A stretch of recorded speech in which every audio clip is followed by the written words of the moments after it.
I was quiet, I read a lot, I didn't work particularly hard, but I kind of caught up when I needed to.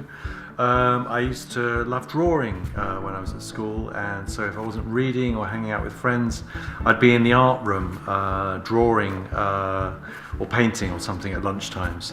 But basically I was a kind of average kind of guy, average kind of kid.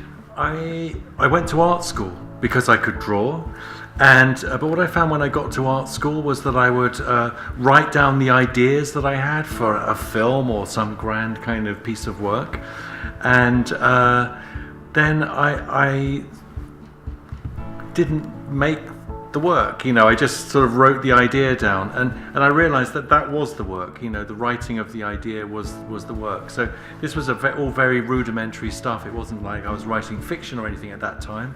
I was just kind of writing down ideas, and I'd started to kind of read those ideas aloud, and spent pretty much 3 years at art school doing that, writing down ideas and reading them aloud.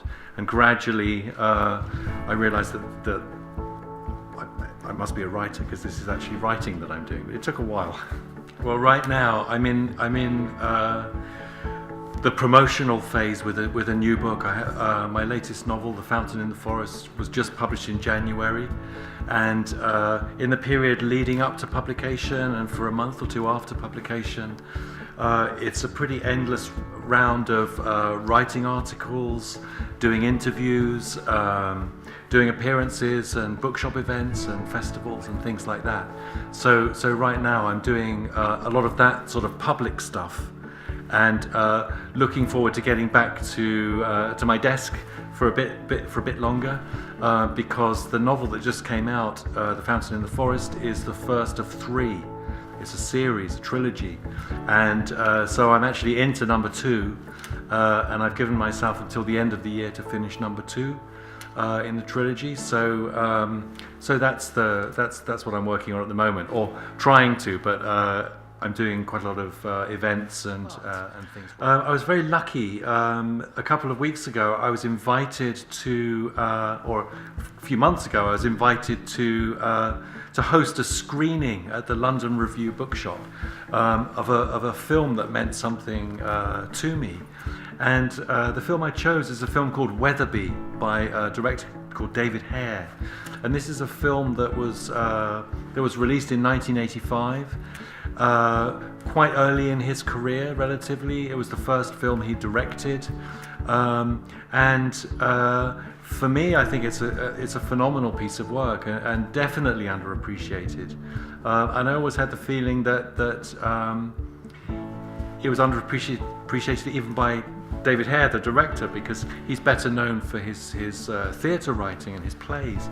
But for me, this film is incredibly resonant and really redolent of that period in the mid-1980s. It was filmed during the miners' strike, released almost the day the miners went back to work in 1985.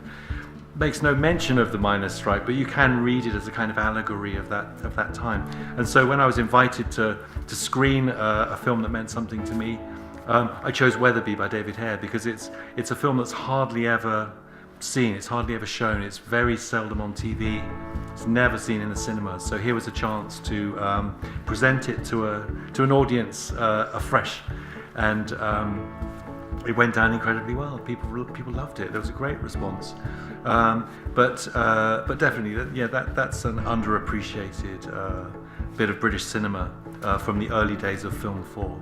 Weatherby by David Hare. I used libraries when I was younger all the time. I grew up in a small town, Farnham in Surrey, and trips to the town library, the public library on West Street in Farnham, it's still there, were a regular part of my early childhood. And I was a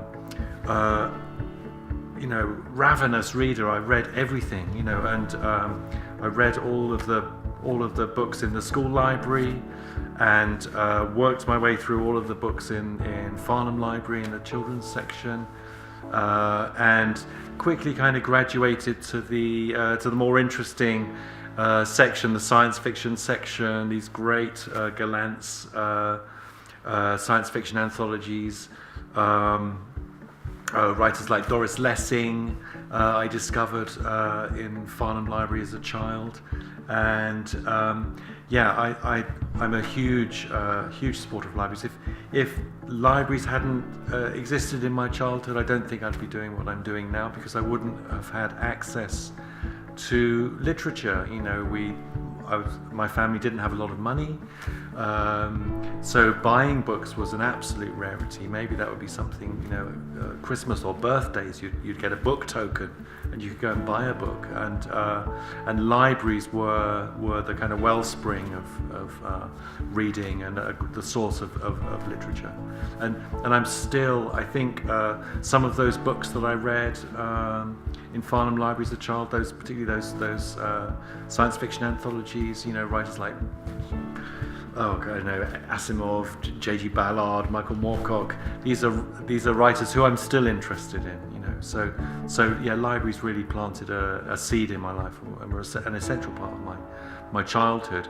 And as an adult, they still are, because libraries and collections are where I do my research, you know. So I do research in the British Library, or for recent writing like The Fountain in the Forest, in the archives of Leeds City Library, where they have a collection of Leeds Other Paper, an amazing independent newspaper from the 70s which ran from the 70s to the 90s, in which that collection exists nowhere else, you know.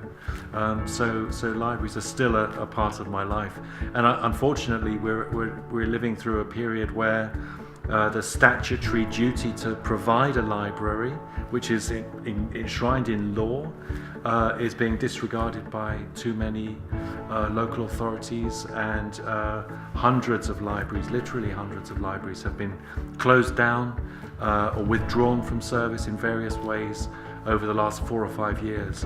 And it's hard to see how the library movement and society can recover from that. If we lose libraries, we lose a lot, because they're a place that you can go and be and learn and have free access to technology and literature and information and expertise without paying for it. And there just aren't enough places in society where you can just be and do without paying. And if you can't pay, and those places cease to exist, then we're really in trouble, because where will people go?